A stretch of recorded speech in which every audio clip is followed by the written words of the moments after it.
اگر تو سچا ہے تو جیسے تو کہتا ہے ویسے ہو جائے گا، اور اگر تو جھوٹا ہے تو پھر تجھے تیرے جھوٹ کی سزا بھی ملے گی۔ تھوڑی دیر گزری تو حضرت تمیم داری رضی اللہ تعالیٰ عنہ فرماتے ہیں کچھ لوگ دوڑے دوڑے آئے، عرض کرنے لگے حضور یہ ہمارا اونٹ بھاگ آیا ہے اور 3 دن سے بھاگا ہے، مل نہیں رہا۔ حضور فرمانے لگے یہ تو تمہاری شکایت کر رہا ہے، یہ تو کہہ رہا ہے یا رسول اللہ میں نے گرمی سردی میں ان کی خدمت کی، اور جب میں بوڑھا ہو گیا تو انہوں نے مجھے افزائش نسل کے لیے رکھ لیا، میری نسل سے ان کے کتنے اونٹ پیدا ہوئے، اب میں بوڑھا ہو گیا ہوں تو مجھے کاٹ کے ذبح کر کے کھانا چاہتے ہیں۔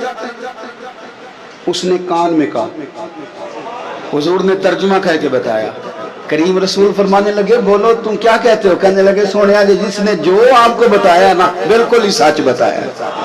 ابو داؤد شریف کی حدیث عرض کر رہا ہوں حضور بالکل ایسے ہی ہے، گرمی سردی میں اس نے کام کیا، پھر ہم نے اس سے بڑے افزائش نسل کا کام لیا، حضور ذبح کرنا چاہتے ہیں۔ تو نبی پاک فرمانے لگے اتنی جو خدمت کرے اس کا صلہ پھر چھری ہے، تم اچھا صلہ دے رہے ہو؟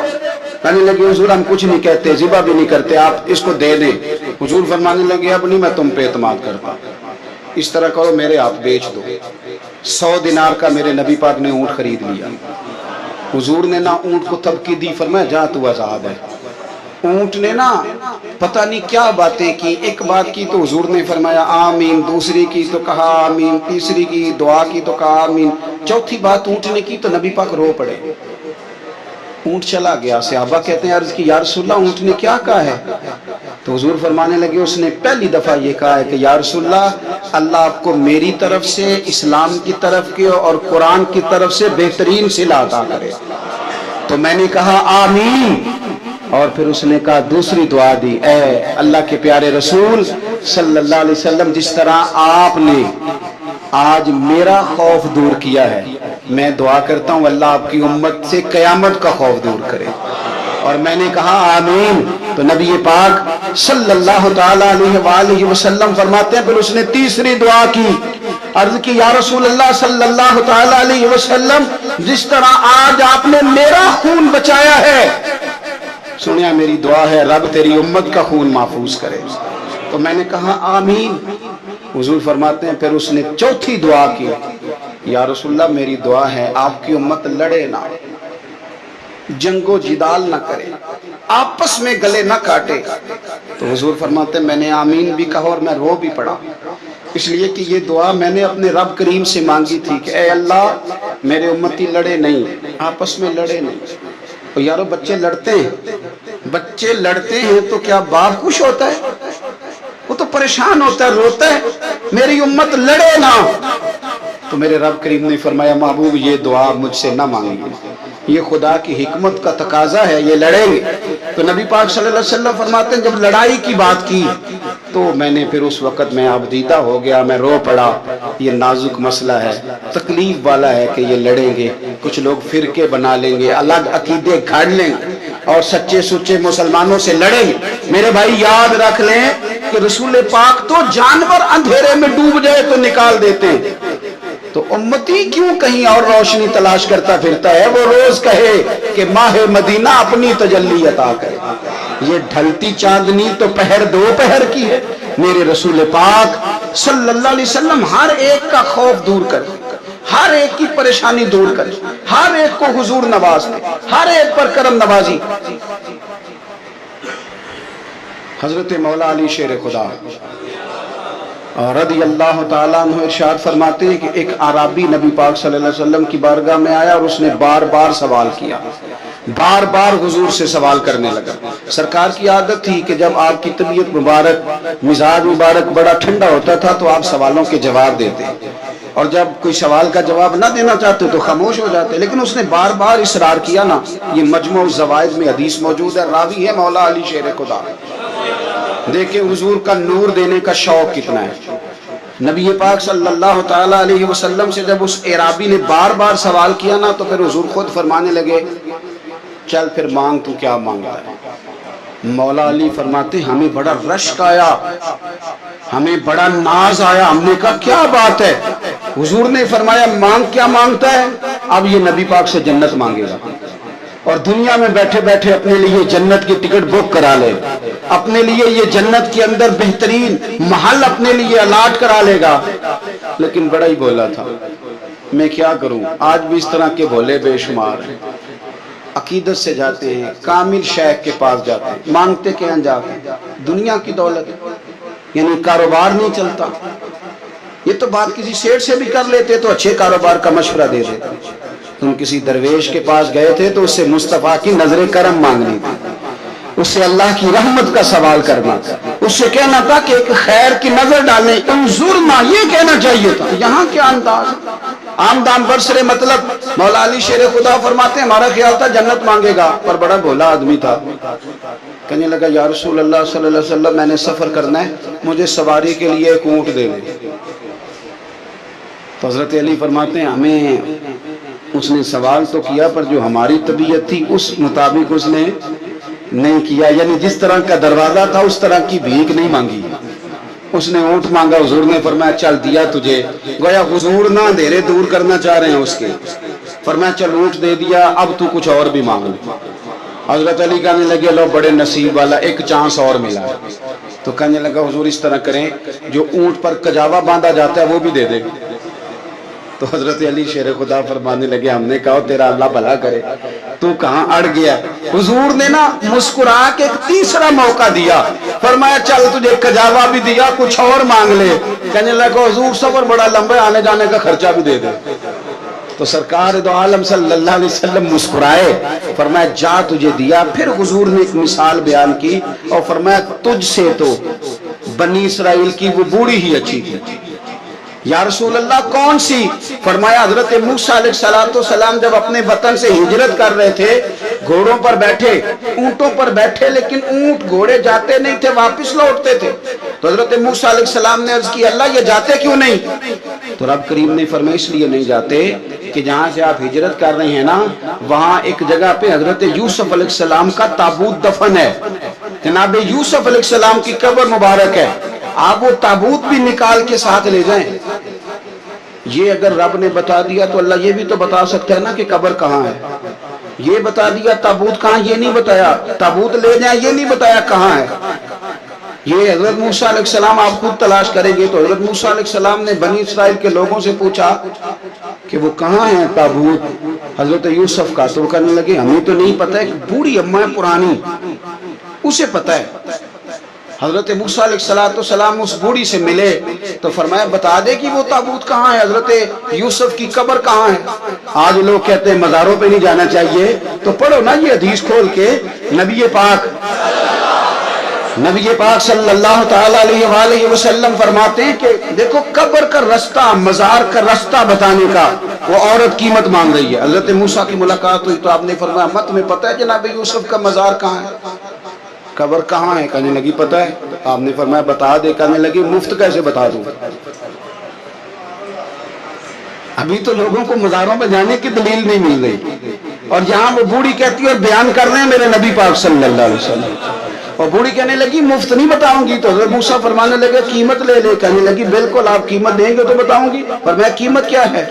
کہنے لگی قیمت یہ ہے کہ جنت میں مجھے بھی اس محلے میں مکان چاہیے جس میں حضرت موسیٰ علیہ السلام کا مکان ہو.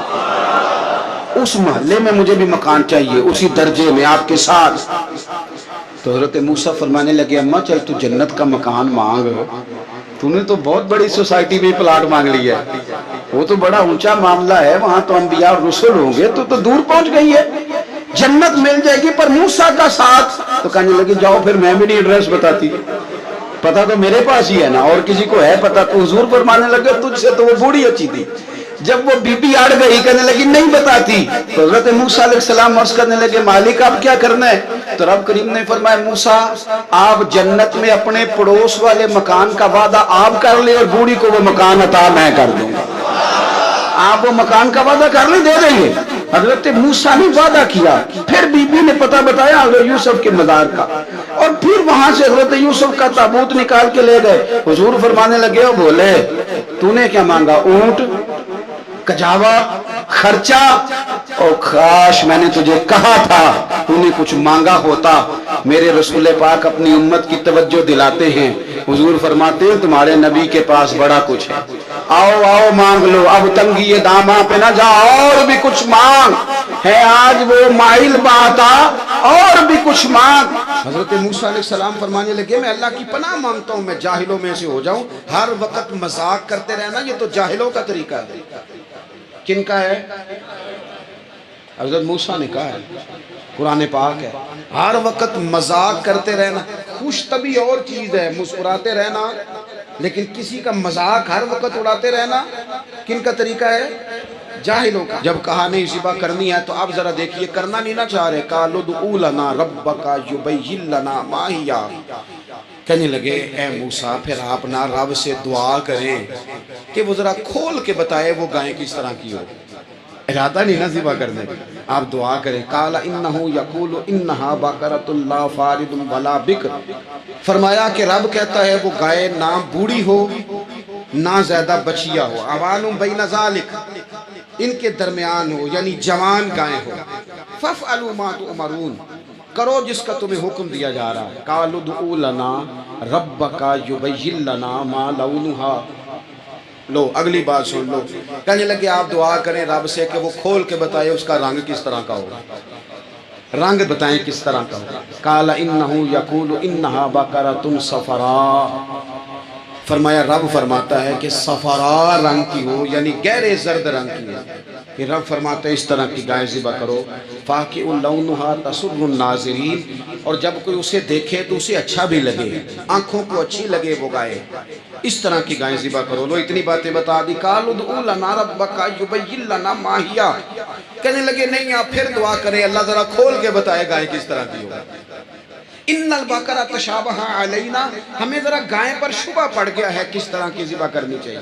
وَإِنَّا انشاءاللہ لمہتدون، اگر اللہ نے چاہا تو ضرور ہم ہدایت پا جائیں گے۔ پھر اللہ تعالیٰ نے فرمایا کہ قال انہ یقول انہا بقرۃ لا ذلول تثیر الارض، گائیں اس طرح کی ہو کہ وہ کبھی کھیتی میں نہ چلائی گئی ہو، یعنی اس کو کبھی کام نہ اس سے لیا گیا ہو، بیل کو لوگ لگاتے تھے نا، جو کام آج ٹریکٹر سے لیا جاتا ہے وہ گائے بیل سے لیا جاتا تھا، تو وہ کھیتی باڑی کے کام نہ اس کو لگایا گیا ہو، ولا تسقی الحرث، اور نہ اس سے پانی نکالا گیا ہو، نہ کھیت چلانے ہل چلانے میں لگائی گئی ہو، اور وہ جو کنواں ہوتا تھا جس کے گرد گائیں گھومتی تھی، تو کہا وہ بھی کام اس نے نہ کیا ہو گائے نے، مسلمۃ لا شیۃ فیہا، وہ ہر عیب سے پاک ہونی چاہیے۔ قالوا الآن جئت بالحق، اب کہنے لگے اب آپ صحیح بات لے کے آئے، اب سوال ختم ہو گئے نا، کہنے لگے اب آپ بات فذبحوہا،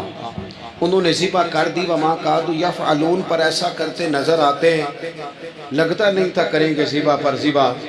اچھا یہ گائیں پھر ملی کیسے؟ امام خازن کہتے ہیں کہ ایک نیک آدمی تھا، اس کا آخری وقت آ گیا تو اس کے پاس جو کل جمع پونجی تھی وہ ایک بچیا تھی، گائیں کی بچی، بچیا بیڑی، اس کے پاس وہ ایک بچیا تھی صرف، تو اس نے اس طرح کیا کہ اس کی گردن پر ایک مہر لگائی، اللہ کے نام پر بطور امانت اس نے اس کو جنگل میں چھوڑا، کہا یا اللہ میرا بیٹا ایک ہی ہے وہ بھی چھوٹا ہے، اس کی حفاظت کرنا اور میرے بیٹے کو پہنچا دینا۔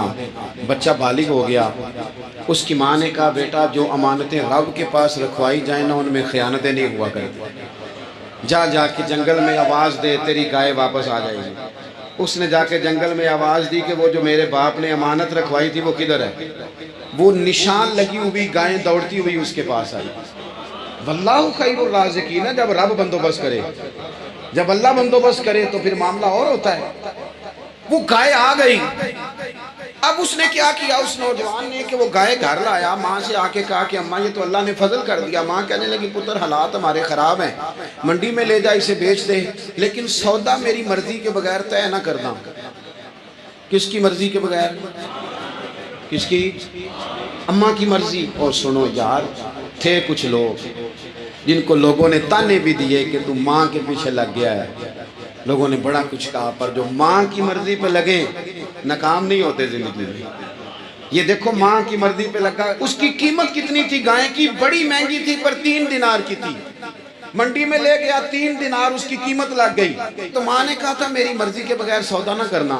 اب بچے تو نہیں نہ مانتے، اماں کو کیا پتا بار بزنس کیا ہے، لین دین کیا ہے، پر ماں نے کہا تھا میری مرضی، بندہ دے رہا ہے اسے 3 دینار، اس نے کہا جی میں نے طے تب کرنا ہے، ڈن تب کرنا ہے، پہلے اماں سے پوچھنا ہے۔ گھر جا کے اماں سے پوچھا، اماں کہنے لگی دے دے۔ واپس آیا تو اس نے کہا کہ میں 6 دینار دیتا ہوں پر میری شرط ہے، ماں سے نہیں پوچھنا۔ اس نے کہا تو 12 بھی دے، ڈن تب بھی ہونا ہے جب اماں نے کہنا ہے۔ وہ جب اس طرح کی اس نے گفتگو کی، واپس اپنی والدہ کے پاس گئے، کہنے لگے اماں سمجھ نہیں آتی، 3 دینار کی گائیں بندہ 12 میں خریدنے کو تیار ہے، شرط لگاتا ہے کہ اماں سے نہیں پوچھنا۔ تو والدہ کہنے لگی پتر پہلے اس سے جا کے پوچھ کیا وہ ہے کون، یہ کوئی روحانی معاملہ ہے، کوئی غیبی مدد ہے، پوچھ۔ اس سے جا کے پوچھا تو وہ کہنے لگا میں تو فرشتہ ہوں اللہ کا، تو نے گائیں بیچنی نہیں، اس لیے کہ تیرا باپ بھی نیک ہے، تیری ماں بھی نیک ہے، رب تیرے رزق میں برکت پیدا فرمانا چاہتا ہے۔ ماں باپ نیک ہونا رزق میں برکت ہو جاتی ہے، ماں باپ نیک ہوں، ان کی صالحیت کا اثر پہنچتا ہے بچوں تک، رزق حلال کما کے لانے والے ہوں تو گھر میں برکت ہوتی ہے۔ جا کے کہا کہ تیرے ماں باپ نیک تھے، اسے نہ بیچنا گائے کو، تو کیا کریں؟ کہنے لگے بنی اسرائیل والے سوال کر کے خود مشکل میں آ گئے۔ اب وہ ایسی گائے جو جوان بھی ہو، یہاں تو ہر غریب آدمی اپنی گائیں یہاں لگا دیتا ہے، کھیتی باڑی میں یہاں لگا دیتا ہے، کنویں میں پانی نکالنے میں، تو یہاں تو ہر ایک کی گائیں، تو ایسی گائیں جس کا رنگ بھی اتنا پیارا ہو، زیادہ بوڑھی زیادہ بچی بھی نہ ہو، اور ابھی تک کھیت میں بھی نہ لگی ہو، وہ سوائے تیرے کہیں نہیں ہے۔ اس نے کہا چل پھر مہربانی کر بتا میں کتنے کو دوں گائیں، اگر وہ آ جائیں تو کتنے کو بیچنی ہے؟ اسے کہنا کوئی نہیں، ریٹ تو زیادہ کرنا ہی نہیں، ان سے کہنا گائے کے اندر سے گوشت نکال دیں اور جتنا گوشت ہے اتنے پیسے بھر دیں، اس کی کھلڑی بھر دے۔ اب وہ بنی اسرائیل والے ڈھونڈتے پہنچ گئے، کہا جناب گائیں 3 دینار کیا 6 لے لو۔ اس نے کہا نا بھائی، ذبح کروں گا، گوشت نکالوں گا، جتنا وزن گوشت کا اتنے پیسے بھرو گے کھال میں تو پھر گائے تمہیں ملے گی۔ اب مجبور تھے، کیا کرتے؟ ابن کثیر حدیث لائے ہیں، امام سیوطی نے در منصور میں بھی لکھی ہے، نبی پاک صلی اللہ علیہ وسلم نے فرمایا سنو جوانوں، اور اسے دل کی تختی پہ لکھو، نبی پاک علیہ السلام نے فرمایا اگر بنی اسرائیل والے زیادہ سوال نہ کرتے تو اتنی مشکل کا شکار نہ ہوتے۔ انہوں نے سوال اتنے کیے کہ چارہ نہیں ہے اب ان کے لیے، چارہ نہیں ہے اب ان کے لیے کہ یہ ادھر ادھر جا سکے، مجبوری بن گئی، یہی گائے خریدنی ہے، یہی لے جانی ہے۔ اب اتنا سارا مال جمع کر کے وہ گائے خریدی، ذبح کی، تو مقتول کو جب اس کا ایک حصہ مارا تو اس نے اٹھ کے کہہ دیا یہ جو مدعی بنا ہوا ہے نا، یہی تو میرا قاتل ہے، یہی تو میرا قاتل ہے، یہی تو ہے، اس نے یہ سارا کام کیا۔ تو زیادہ سوالات کرنا، بہت زیادہ سوالات کرنا، ہر وقت بحث میں رہنا، نبی پاک صلی اللہ تعالیٰ علیہ وسلم نے منع فرمایا، اور میرے رسول پاک علیہ السلام نے فرمایا یاد رکھو 3 چیزوں سے ہمیشہ بچو، بخاری مسلم میں موجود ہے۔ ایک تو فرمایا کثرت کیلو کال سے بچو، زیادہ بحث نہ کرو، اور دوسرا حضور علیہ السلام نے فرمایا مال کو ضائع کرنے سے بچو، اور تیسرا فرمایا زیادہ سوال نہ کیا کرو، زیادہ سوال نہ کیا کرو۔ ایک مقام پہ نبی پاک علیہ السلام نے فرمایا حج فرض ہے۔ ایک صاحب نے اٹھ کے پوچھا حضور ہر سال؟ حضور خاموش ہو گئے۔ پھر پوچھا حضور ہر سال؟ سرکار خاموش ہو گئے۔ تیسری بار پھر پوچھا حضور ہر سال؟ نبی پاک علیہ السلام نے فرمایا زیادہ سوال نہ کیا کرو، میرے منہ سے نکل جاتا نا ہر سال فرض ہے تو رب نے ہر سال فرض کر دینا تھا، تمہارے لیے مشکل ہو۔ اور فرمایا جس چیز کے لیے میں تمہیں حکم دوں وہ کر دیا کرو، اور جس چیز میں تمہیں آزاد کر دوں اس میں آزاد ہو جایا کرو، زیادہ باروتیوں میں نہ جایا کرو۔ جن لوگوں نے بھی باریک بن کے چیزیں ڈسکس کرنی چاہی نا، الجھ گئے، تنگ آ گئے، اور جو کسی ایک دروازے کے فقیر تھے، ایک دروازے کے فقیر تھے، ایک دروازے کے فقیر تھے، کسی ایک راہ سے خیرات لیتے تھے، زیادہ الجھاؤ نہیں پیدا کیا انہوں نے۔ میں کہہ چکا ہوں علم حاصل کرنے کے لیے سوال ضرور کریں، لیکن بحث کے لیے اور الجھاؤ پیدا کرنے کے لیے، نئی سے نئی راہ تلاش کرنے کے لیے، یہ بات درست نہیں ہے۔ مصطفیٰ کی محبت بڑی چیز ہے، ذکر شرور کی برکت بڑی چیز ہے، مصطفیٰ کی محبت بڑی چیز ہے، ذکر شرور کی برکت بڑی چیز ہے، ان کی یادوں کی دولت نہ کیوں ہو عزیز، ان کی یادوں کی دولت نہ کیوں ہو عزیز، ان کی یادوں کی دولت بڑی چیز ہے، گرچہ آسیاں کی کوئی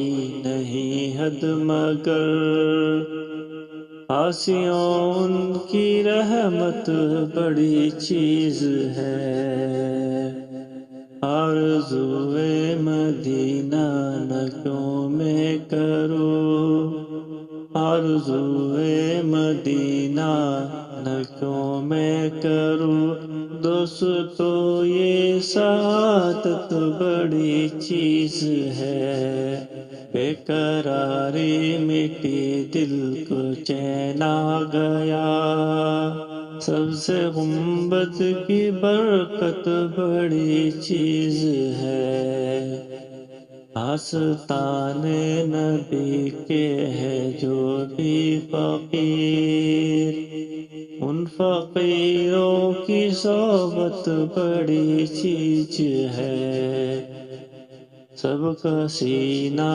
مدینہ بناتے ہیں یہ، اللہ والوں کی نسبت بڑی چیز ہے، کم نہیں ہے عبادت سے دید آپ کی، ان کے رخ کی زیارت بڑی چیز ہے، ہو گئے دونوں عالم میں ہم بامراد، ہو گئے دونوں عالم میں ہم بامراد، کملی والے کی مدحت بڑی چیز ہے، نعت سرکار سنتے سناتے ہیں جو، ان غلاموں کی قسمت بڑی چیز ہے، رب کی رحمت بھی صدقے میں ان کے ملی، رب کی رحمت بھی صدقے میں ان کے ملی، یہ نبی کی عنایت بڑی چیز ہے، مصطفیٰ پر نیازی پڑھو تم درود، بایقین یہ عبادت بڑی چیز ہے، مصطفیٰ کی محبت بڑی چیز ہے، ذکر شرر کی برکت بڑی چیز عزیز دوستو، ہے، انسان سب سے زیادہ پریشان وہ ہوتا ہے جسے مقصد حیات نہیں ملتا، جسے پتہ ہی نہیں ہوتا میں کیوں آیا ہوں، کس لیے آیا ہوں، کس کا بھیجا ہوا آیا ہوں، وہ سب سے زیادہ آزمائش میں ہوتا ہے، اور جن کو معرفت الہی نصیب ہو جاتی ہے اپنے مالک کا پتہ جاننے لگتے ہیں، محسوس کرتے ہیں کہ مجھے کسی مقصد کے لیے بھیجا گیا ہے، وہ آسودہ زندگی گزارتے ہیں، قلبی اطمینان اور انشراح صدر اللہ انہیں عطا کرتا ہے۔ اللہ تبارک و تعالیٰ نے جب اپنے بندوں کی آزمائش کو دیکھا کہ وہ ڈھونڈتے پھرتے ہیں کہ ہم کیوں آئے، کس لیے آئے، کیوں بھیجے گئے، اللہ تعالیٰ نے انبیاء کرام علیہ السلام کا سلسلہ شروع فرمایا، اور پھر اس سلسلے کو بام عروج دیا اور اپنے پیارے حبیب علیہ السلام کو دنیا میں مبعوث فرمایا، اور فرمایا یا ایھا الناس قد جاءکم برہان من ربکم، اے لوگو یہ جو میرے نبی پاک علیہ السلام تمہارے پاس آئے ہیں تو یہ رب کی دلیل بن کر آئے، یعنی حضور سید عالم صلی اللہ تعالی علیہ وسلم کا وجود اطہر، کردار مبارک، آپ کا تبلیغ و ارشاد، آپ کا دعوت دین، یہ سب اس بات کی دلیل ہے کہ نبی پاک علیہ السلام اللہ کے سچے رسول بن کر دنیا میں تشریف لائے۔ ہم جب دنیا کے اندر نکلتے ہیں تو ہم دیکھتے ہیں کہ بڑے بڑے سمجھدار لوگ ہیں لیکن گمراہی کی زندگی گزار رہے ہیں۔ وحی الہی کے بغیر انسان جو بھی وقت گزارتا ہے، اللہ تبارک و تعالیٰ کے انبیاء پر جو وحی ہوتی ہے ان کی تعلیمات کے بغیر جو بھی وقت گزارا جاتا ہے وہ کبھی راہ حق پر نہیں گزرتا۔ اللہ نے احسان فرمایا اور فرمایا میں نے اپنی دلیل بھیجی ہے، تمہیں اپنے محبوب عطا فرمائے۔ نبی پاک علیہ السلام کا ظاہری وجود بھی سارا اس بات کی دلیل ہے کہ حضور اللہ کے رسول ہے۔ حضرت عبداللہ ابن رواحہ رضی اللہ تعالیٰ عنہ اس مضمون کو اس طرح بیان فرماتے ہیں، آپ ارشاد فرماتے ہیں کہ حضور کوئی معجزہ بھی نہ دکھاتے، نہ ڈوبے ہوئے سورج کو اثر پر بلاتے، نہ چاند کے 2 ٹکڑے کرتے، نہ درخت سجدہ کرتے، نہ پتھر کلمہ پڑھتے، کوئی معجزہ بھی سرکار نہ دکھاتے، تو فرماتے ہیں حضور کا چہرہ مبارک ہی ایسا تھا، لوگوں نے دیکھتے جانا تھا اور کلمہ پڑھتے جانا تھا۔ اللہ تعالیٰ نے حضور کے وجود نور کو اس طرح کا بنایا۔ پھر حضور علیہ السلام کو کچھ خاصیات جو محبوب پاک علیہ السلام کے فضائل، شمائل اور خصائل کو بیان کرتی ہیں، وہ بدرجہ اتم اللہ تعالیٰ نے محبوب کو عطا فرمائی۔ مثلا ایک حضور کی شان یہ ہے کہ نبی پاک امی ہے۔ امی کا معنی یہ ہے کہ حضور نے دنیا میں کسی استاد سے آ کے پڑھا نہیں۔ حضور سید عالم علیہ السلام کسی مکتب میں نہیں گئے۔ آپ کبھی ان لوگوں سے ملاقات کریں جو دنیا میں جنہوں نے پڑھا لکھا نہیں، وہ بڑے سیانے بھی ہو نا کبھی اور بڑے معاملہ فہم بھی ہو، تو پھر بھی اپنے جملوں اور اپنے لفظوں پر اس طرح کنٹرول نہیں کر پاتے جو ایک پڑھا لکھا آدمی کر سکتا ہے۔ نبی پاک علیہ السلام امی ہے، سرکار نے دنیا کے کسی استاد سے نہیں پڑھا، لیکن یہ دلیل ہے نا میرے نبی کے سچا رسول ہونے کی کہ حضور نے علم و حکمت کے وہ موتی عطا فرمائے ہیں کہ دنیا حیران رہ گئی۔ یعلمہم الکتاب والحکمہ، اللہ فرماتا ہے یہ تمہیں کتاب بھی سکھائیں گے اور دانائی بھی سکھائیں گے۔ جو فلسفیوں سے کھل نہ سکا اور نکتہ بروں سے حل نہ ہوا، وہ راز ایک طیبہ والے نے بتلا دیا چند اشاروں۔ حضور علیہ السلام دانائی، حکمت، تدبر، فہم و فراست۔ آپ سرکار کا کوئی ایک فرمان پڑھ لیں، حضور کی کوئی ایک حدیث پاک آپ لے لیں، اس کی معنویت میں اتریں، اس کی گہرائی اور گہرائی کو آپ دیکھیں، آپ حیران ہو جائیں گے۔ صدیوں کے ادیب، شاعر، حکماء وہ اپنا سارا کلام لا کے وہاں قربان کر دیں تو گردِ راہ تک نہیں پہنچ سکتے۔ جو تدبر اللہ تعالیٰ نے نبی پاک علیہ السلام کو عطا فرمایا، آپ غور کریں، حضور مدینہ طیبہ تشریف لائے۔ اب پیار کرنے والا ہر آدمی ہی قابل اکرام ہوتا ہے، محبتوں کا خراج ہمیشہ انسان کو قرضدار رکھتا ہے۔ میرے جیسے چھوٹے آدمی سے جب لوگ پیار کرتے ہیں تو اپنی گردن جھکی ہوئی نظر آتی ہے کہ بوجھ زیادہ ہے، اس قابل نہیں ہے جتنی محبتوں کا سامنا۔ تو اب سب محبت کرنے والوں کی دل جوئی کرنا، ان کے معیار پر پورا اترنا، ان کے معاملات کو دیکھنا، یہ آسان کام نہیں ہوتا۔ کسی درویش نے کہا تھا میں دوست تھوڑے بناتا ہوں، اس لیے کہ دوست زیادہ ہو تو حقوق بھی زیادہ ہوتے ہیں، تو میں اتنی وسعت نہیں رکھتا کہ میں سب کے حق ادا کر سکوں۔ نبی پاک علیہ السلام مدینہ طیبہ تشریف لائے تو ہر آدمی کی خواہش ہے حضور میرے گھر آئے، حضور میرے گھر آئے، اور جو بھی وہاں عرض گزار ہے اور پیغام دے رہا ہے سب کے سینے بھی کھلے ہوئے ہیں، دل بھی کھلے ہوئے ہیں، آنکھیں پلکیں فرش راہ کیے ہوئے، ہر آدمی منتظر ہے کہ محبوب میرے گھر میں ہے۔ بڑا امتحان ہے، کس طرح کر کے سب کی چاہتوں کا جواب دیا جائے۔ تو یہ ذرا دیکھیے اس امی لاقبی محبوب کی حکمت اور دانائی۔ محبوب فرمانے لگے بھی میری جو اونٹنی ہے نا یہ معمور من اللہ ہے، میں گویا خود نہیں فیصلہ کرتا میں نے کہاں جانا ہے، جہاں اونٹنی بیٹھ جائے گی میں مہمان بن جاؤں گا۔ انداز دیکھیے، نبی پاک علیہ الصلوۃ والسلام نے نا اونٹنی کی لگامیں اس کی گردن پر ڈال دی. اب وہ اونٹنی چلتی جا رہی ہے، تھوڑی آگے جا کے ایک جگہ وہ بیٹھ گئی، لیکن اس کے بیٹھتے ہی حضور اترے نہیں، محبوب بیٹھے رہے. ابھی سرکار کی اونٹنی پوری طرح بیٹھی نہیں تھی، پھر اٹھ کے کھڑی ہو گئی، اور تھوڑا سا آگے چلنے کے بعد حضرت ابو ایوب انصاری کے دروازے کے سامنے بیٹھ گئی. اور وہ اس طرح بیٹھی کہ اس طرح جم کے بیٹھی کہ اس نے اپنی گردن بھی بچھا دی. جب اطمینان سے اونٹنی بیٹھ گئی، نبی کریم اترے، جناب ابو ایوب انصاری رضی اللہ تعالیٰ عنہ کے گھر میں جلوہ فراز ہوئے. یہ وہ دانائی تھی میرے کریم محبوب کی، وہ حکمت تھی کہ کسی محبت کرنے والے کو اعتراض کیا ہونا تھا، سب کا قربان ہونے کو دل کرنا. ہمارے ہاں تو 4 بچے ہوتے ہیں اور ہم کسی ایسی دانائی کا مظاہرہ نہیں کرتے کہ ان کے اندر برابری کر سکیں. ہم اس سمجھ بوجھ کا لحاظ ہی نہیں کرتے.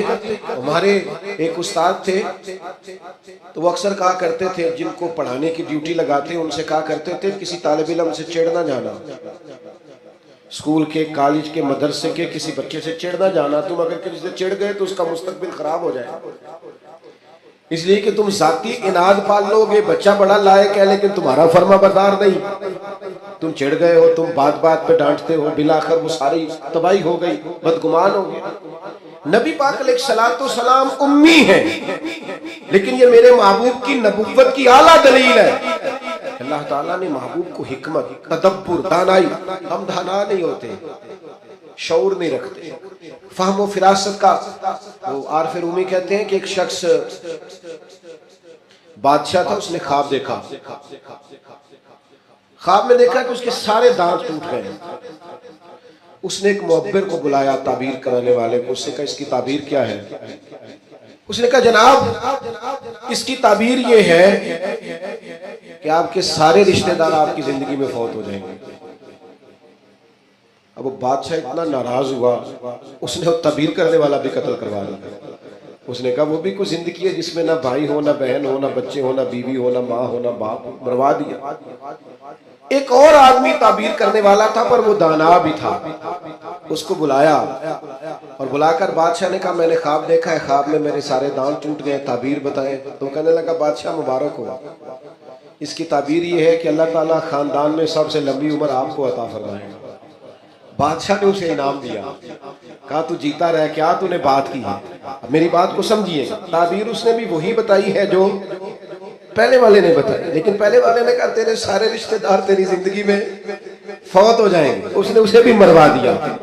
بات اس نے بھی وہی کی ہے، لیکن بات گرچہ بے سلیقہ ہو کلیم، پر بات کرنے کو سلیقہ چاہیے. آپ بے سلیقہ بات بھی کریں پر سلیقے سے تو کریں. کوئی لہجہ ہی نہیں، حکمت ہی نہیں، کوئی دانائی نہیں. دوسرے نے کہا اللہ تعالیٰ آپ کو سب سے لمبی عمر عطا کرے گا، تو بات پھر بھی وہی ہے کہ باقی سارے چلے جائیں گے اور آپ موجود ہوں گے، لیکن اس میں دانائی ہے نا، حکمت ہے نا. فتح مکہ کا موقع تھا، عجیب حالات درپیش ہوئے. اسلام کا جھنڈا حضرت سعد ابن عبادہ رضی اللہ تعالیٰ عنہ کے پاس تھا، بڑے عظیم صحابی. بدر کے موقع پر جس آدمی نے اپنے جذبات سے ماحول گرما دیا وہ حضرت سعد بن عبادہ.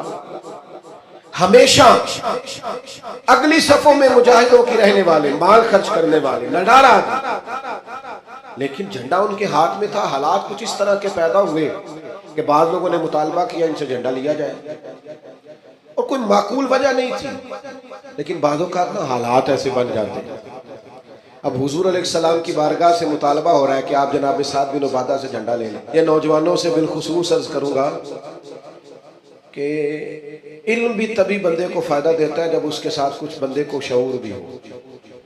ہنر بھی تبھی فائدہ دیتا ہے جب اس کے ساتھ کچھ نہ کچھ دانائی بھی ہو. شیخ سعدی فرمایا کرتے تھے ایک من علم ہونا تو سنبھالنے کے لیے 10 من عقل کی بھی ضرورت ہوتی ہے، ورنہ ضائع ہو جاتا ہے سارا.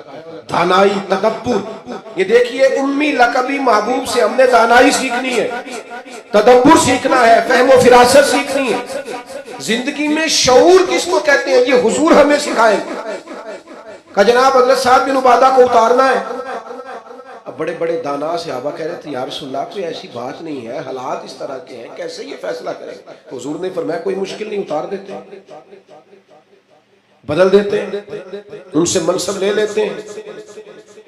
یا رسول اللہ یہ آسان نہیں ہے، کیسے؟ فرمایا ابھی دیکھنا تو یہ اللہ تعالیٰ نے میرے محبوب کو حکمت کی خزانوں کی کنجیاں عطا فرمائی۔ نبی کریم علیہ السلام نے فرمایا سعد بن عبادہ جھنڈا دے دیں آپ واپس، اب آپ لشکر کے علم بردار نہیں رہے۔